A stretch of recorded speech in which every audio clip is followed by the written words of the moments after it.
Mbulesa është adhurim ndaj Allahut dhe është një prej adhurimeve më të mëdha dhe obligimeve më të rëndësishme, sepse për të ka urdhëruar Allahu në librin e tij dhe ka ndaluar të kundërtën. Për të ka urdhëruar pejgamberi sallallahu alaihi wasallam në sunetin e tij dhe ka ndaluar të kundërtën.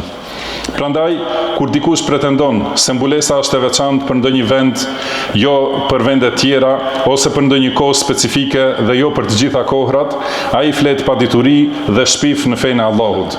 Allahu i lartësuar ka thënë: "Thuaj ju besimtarëve që ta ulin shikimin e tyre, ta ruajnë nderin e tyre dhe të mos i shfaqin stolit e tyre përveç atyre që janë të dukshme. Le ta hedhin mbulesën e kokës mbi gjokset e tyre."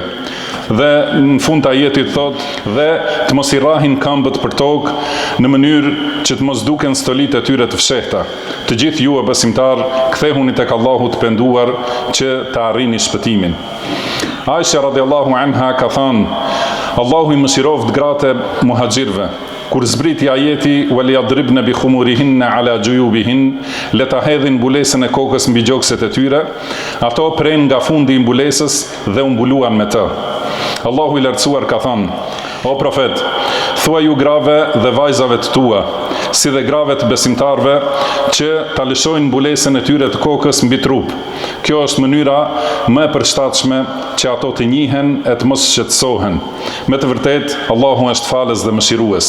Komentuesi i Kuranit, Abdullah ibn Abbas radhiyallahu anhuma, në shpjegimin e këtij ajeti ka thënë: "Allahu i ka urdhëruar gratë besimtarve që kur të dalin nga shtëpia për ndonjë nevojë, ta mbulojnë fytyrën nga koka me xhilbab dhe ta zbulojnë syrin."